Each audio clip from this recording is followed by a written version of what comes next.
This is Carl at National RV Detroit. I'm going to walk you through this 2023 Autumn Ridge model 19BH. Okay. This is a how-to video, so I'm just going to show you some of the features and how they work. Okay, so you have regular crank downs, scissor type stabilizers. It comes with a 3/4 inch crank. You got a power awning with LED strip, outside speakers. This is a vent for the range hood, so if you're venting to the outside, you always want to make sure this baffle is open and flapping freely, otherwise you can keep it shut when you're traveling or in storage. Power, of course. It's your furnace vent. Always remember that when you're operating the awning, you want to have this door at a 90 degree from the trailer so it doesn't interfere with this arm. Okay, this is your power cord here. You also have your 3/4 inch crank on the hanging there and a socket attachment. But this is your 30 amp 30-foot cord. This is your dump hose, and this is a reducer to reduce your cord down to a 20 to get yourself out of trouble in an emergency.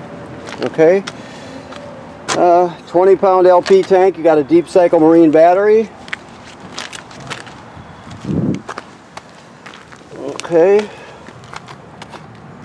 this is your freshwater fill.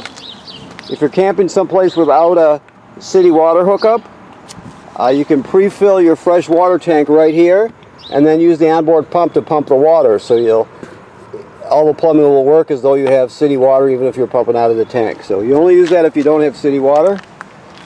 Let me look back here. And this is your city water hookup right here. This is the most common way to get water to the trailer. You just put the hose on there and you're all set. Almost all campgrounds have that. I showed you your cord. It was in the front compartment, 30-foot, 30-amp cord. This is just a shop cord here. Your black and gray tanks.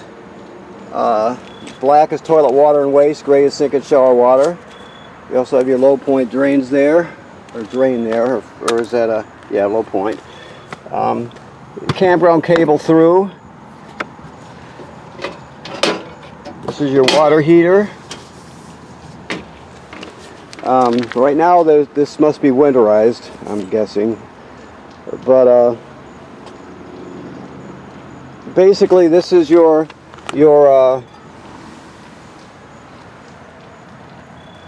burner here, and there's your electric heating element there. This is your anode rod slash drain plug that goes right in here. It takes a 1 3/16 6-point socket, so keep that in mind. Never let the pressure out or work on it when it's still, the water in there is still hot. You always want to make sure that it's cool down first so you don't get scalded or worse. This has got this housing here tells us is pre-wired for a Furrion backup camera kit. We do sell those here if you're interested. And this has got a pre-hookup for a Lippert ladder, a telescoping ladder that you can use to access the roof. The reason you might want to do that is because the manufacturer states every 60 days or so you should go up on the roof, or somebody should go up there and look around, make sure there's no cracking or separation at any of the sealant where water could get through, make sure there's no damage to the roofing material or to the roofing attachments by low branches or something like that. You can't see what's happening on the roof unless you go up there and look, so that's why you need to protect your investment by having that part of your regular maintenance. Okay. This is your carbon monoxide LP gas detector. It should always be green. If it's not, get it serviced. Okay, this is your control panel here for your water. To turn your water pump on is right there. You use that water pump to pump water out of the fresh water tank if you don't have city water. You also use that during winterization. You can let your water heater on gas right here and on electric right here. Never run the water heater without water in the tank, water heater tank, okay? And then you can check your levels here. Battery, fresh water, black water, and gray water. Your awning, your power awning here. I said, always remember that you want to have this so it doesn't interfere with the arm. Your sound here, it has AM FM radio, it has USB drive, it has Bluetooth, it has an HDMI in if you want to go into the system for some reason with anything. Has that also, and 2 speaker zones. 1 is inside the trailer, 2 is outside the trailer, so it does a lot. Okay, your keys are hanging on the faucet. This is a GFCI plug. All the plugs in the trailer are wired through a GFCI, even the one on the outside, so keep that in mind. If you're using something outside that pops, you're going to reset it here. Alright, so your microwave works like any other microwave. Alright, this is your range hood vent, remember, or range hood. Remember I showed you the vent outside. If you want to vent to the outside, you want that open. Your fan, and of course your light. You have a 2-burner cooktop here. I don't know if the gas is turned on, so I'll just have to sort of walk through it here. Looks like he's got it turned off. But basically all you do is go to high and then depress it to spark. Okay? And then you have a light here. 2 burners.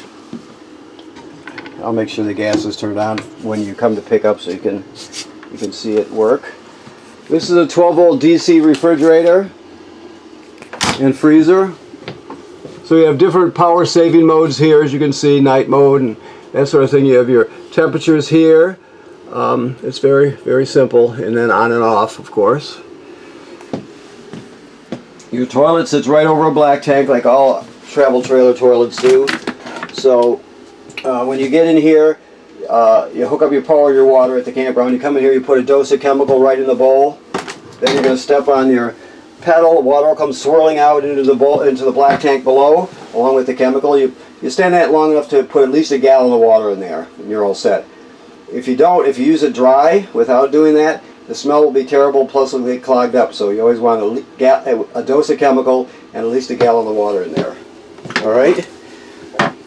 Shower is self-explanatory. You have a vent up here. Okay? This is your thermostat for your furnace. You just click this to the left and then you set the temperature down here. Okay? Very simple. It lights automatically, makes 3 attempts to light anyway, and it always will light within those 3 attempts. If not, if it doesn't, you can just shut it off until you hear it click and then turn it back on and it'll go through the cycle again. This is your power converter. This converts AC to DC power. So when you're plugged into shore power, you have these 110 AC circuit breakers like you see at home, and they're labeled, right? Then the power is converted to 12-volt DC over here. You got 12-volt fuses, and they're labeled. Also, this is a battery tender, so it'll sense how much energy your battery up front needs, and it'll always keep it charged. So it'll set as many amps necessary to charge your battery. Okay.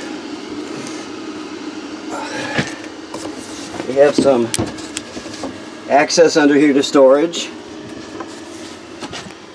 Okay.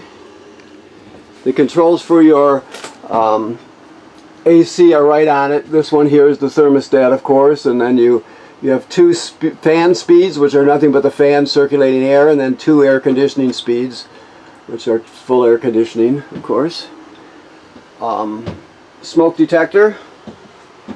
Now, your table, you can pull the legs out, and you can set the tabletop down on these cleats here. There's 4 of them.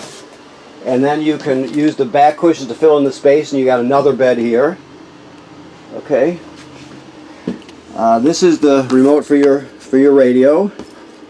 This is your packet with your information on it, on all the components. Last but not least, your TV can go over here. There's a sticker tells you that it's got a backer plate, so you can hook a bracket to it. There's your hookups there. You should always want the red LED glowing. There's a little button next to it. You can shut it off, but you always want it on. That tells you that's the digital antenna booster that's showing you that it's on. So you always want that on, or you won't get a good signal. Okay, that's where you put your TV. And you got a little bit of, let me see what's under here. speak too quickly. Yeah, you can access your storage under here. Okay. I think that about covers it. Let me look around here. Yes. Okay. Okay, so I want to thank you for purchasing your trailer here at National RV Detroit. Please remember what I said about inspecting the roof every 60, 90 days. That's important. You're just protecting your investment. You don't know if a branch or road debris has flown up there and done any damage unless you look. You can't see it from the ground, therefore somebody has to look at it from up there. So that's important. It's part of your regular maintenance. And right now this is in camping mode when it comes to the plumbing. The antifreeze has been purged out. It's replaced with fresh water. Your water heater valves are right now bypassed because I noticed the plug is out. So apparently you wanted this. Well, when you pick up, we can make sure. I didn't prep this one, but the water heater doesn't have any water in it right now. So I'm assuming that you requested it that way. So when you do get ready to use it, make sure you fill the water heater back up before you turn it on. Okay. Okay. Thank you.